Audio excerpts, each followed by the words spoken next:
that a recipe is half poetry and half science, or half chemistry. We're going to ask you to read a recipe that you've chosen. I thought it was interesting that of all the recipes that you've chosen, it's a dish that I absolutely adore, with a fish that I think works so well in this recipe. Why don't you read it first? And So then one we'll of the things I was discuss. going to say prior to reading this is when in the last shares with Dad, we'd have these kind of emotional conversations, and he was very soft, and he said, "Hey, your superpower is your fearlessness," and that is, that's what.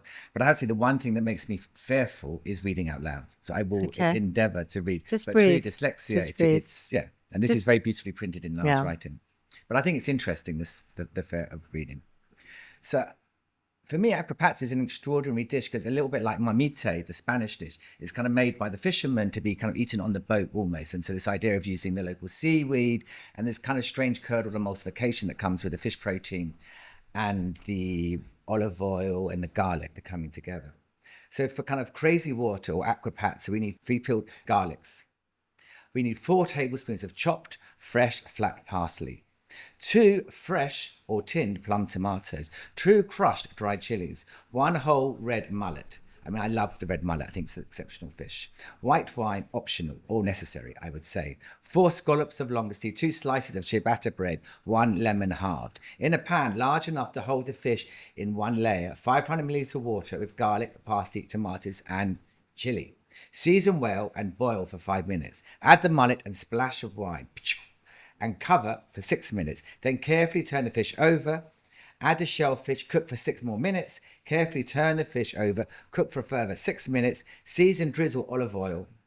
Toast the bread, rub garlic on one side and place on a plate. Add the fish, spooning over tomatoes and broth. Be on a rocky boat. And why did you choose this recipe?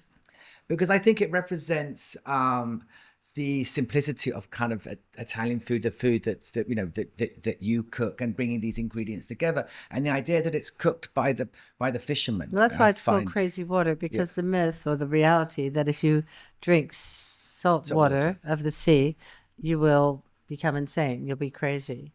And so the Aqua Pazza means pazza is in means crazy in Italian. So I think it's a beautiful name for a recipe and the mythology of it. And so tell me more about Aqua Pazza. When you make it, what do you do? Well, I mean, for me, it's this coming together of these different ingredients and this moment when they emulsify, and there's even a slight curdle that happens because you have the fat and the oil and the garlic and the salt, and they kind of do this very and the wine, and they do this kind of very poetic thing.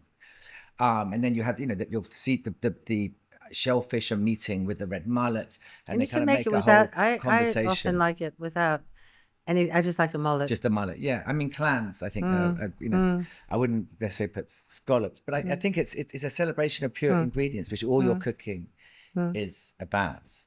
The other appeal of this dish for me is that it's a whole fish. Yeah, I don't want to make it with a fillet. You would never make it with a fillet. If I can avoid it, I like to cook everything whole. Like fish, everything, meat. I had a point where I would only cook vegetables whole as well. I mean, now I've kind of gone more. But I quite like going through these conceptual moments of kind of defining the food by the way you And why do you like it. doing it whole? Because then it's as it arrives and it cooks inside itself. And I try not to add water to things. So I kind of like this idea of concentration and trying to get the water from the vegetable. And if it's not cut, then it sits inside and kind of cooks in its own self. And also when you see a fillet of sea bass or a turbot, whatever you're so very often putting on the grill, it kind of shrinks and gets all sort of angry and tight. Whereas if you have the bones... The juice kind of escapes and you need the bones. And you need the bones. That's, I don't think I ever ate a fillet of fish when I lived in Paris. We'd either get, sea bass big enough for everyone to share, and taking it off the bone is part of the whole process. And I think completely. And then the bone becomes the stock. And I had some friends for dinner last night. What did you cook? I cooked a turbot, but I put it on the wire frame of the shelf and the vegetables underneath it, so they kind of the enzymes drop, and you do a kind of salt and olive oil and vinegar kind of massage into it, so it releases the proteins. It's a kind of Basque thing, and everything drops out. And I was cooking for Lynn Harris, the perfumer, and it was very interesting to be talking about food with someone who's just obsessed with smell and the kind of whole taste and smell and that I get that. So I always say that Very often you want to make something not because of what it will taste like, but what it will smell like. Yeah, and how your house will smell when people enter the Both space. ways. Yeah. Sometimes you don't want it, or you do want it. I No, don't have extraction in my house. No, Do I you have no. extraction? I think I learned that from you. I have no. We open a window. I have lots of windows. We open a window. Yeah. What are your early memories of the kitchens? When I was bicycling here and thinking about this conversation, I realized that most of my early memories were about food. And when I talk to his dad, his memories are very different. I think it's very interesting early on what we take from our memories and our past. So yeah, definitely. I mean, we were 5. We'd all sit down together. Chicken would kind of be devoured in minutes with with 5 kids and 2 adults and 2 Great Danes.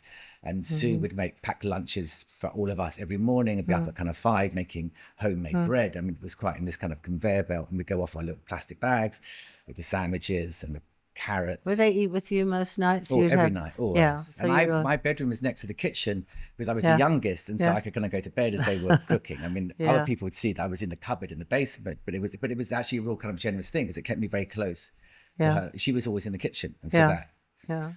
But I grew up, with this incredible privilege of these, kind of 4 amazing cooks. You cooking, and we'd go every week to Belsize Grove, and there was a period when Dad was supposed to cook every Tuesday. Do you remember that idea? Richard, who really, food was so important. Everything to him. Everything was about, he would literally go to bed at night and think what we were going to eat the next day. Or he would, after a meal, talk about what he, had eaten that lunch. There was a conversation about food. There was also this love of very guttural food. He wanted the livers and the kidneys, and he wanted the fat, and he wanted the substance. Yeah.